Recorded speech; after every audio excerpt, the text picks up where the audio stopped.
રાજુલા જાફરાબાદ નગરપાલિકાની તાતરવડી ડેમ એકમાં પાણીની પાઇપલાઇન નાખવાનો મામલો પાણીની પાઇપલાઇનની કામગીરીમાં શરૂ કરતા જ ખેડૂતોમાં ભારે રોષ ભભૂક્યો છે। ખેડૂતો અને પોલીસ વચ્ચે ઘર્ષણ સર્જાયું છે। પાઇપલાઇનની કામગીરી શરૂ કરતા 13 ગામના ખેડૂતો સમિતિના આગેવાનો થયા હતા એઠા।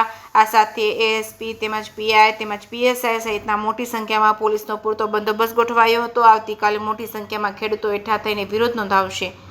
જે ગુજરાતી સાથે ધર્મેશ મહેતા, રાજુલા।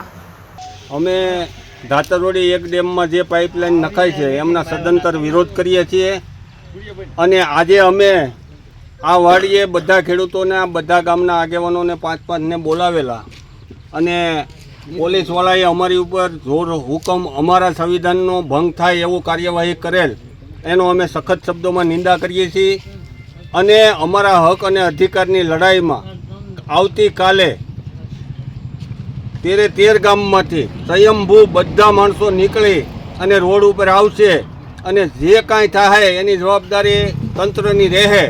અમે તંત્રને આવેદનપત્ર આપેલું છે, કુંવરજીભાઈ બાવળિયા સાહેબને આવેદનપત્ર આપેલું છે, અમે બધાને જાણ કરેલી છે, છતાંય આ ખેડૂતોને ઉપરથી માવઠાનો માર છે એની હેરાનગતિ છે। બીજા નંબરમાં અમારું પાણી ધાતરવડી ડેમનું ડેમ બસાવવો છે અમારે, પણ બસાવવા દેતા નથી।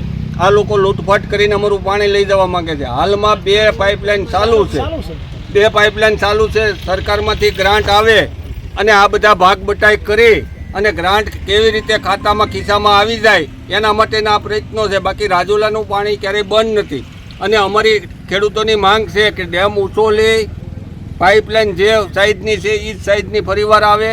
ડેમમાં 20 વર્ષથી અમારી મીટરની માંગણી છે, હજી મીટરની માંગણી સંતોષાણી નથી।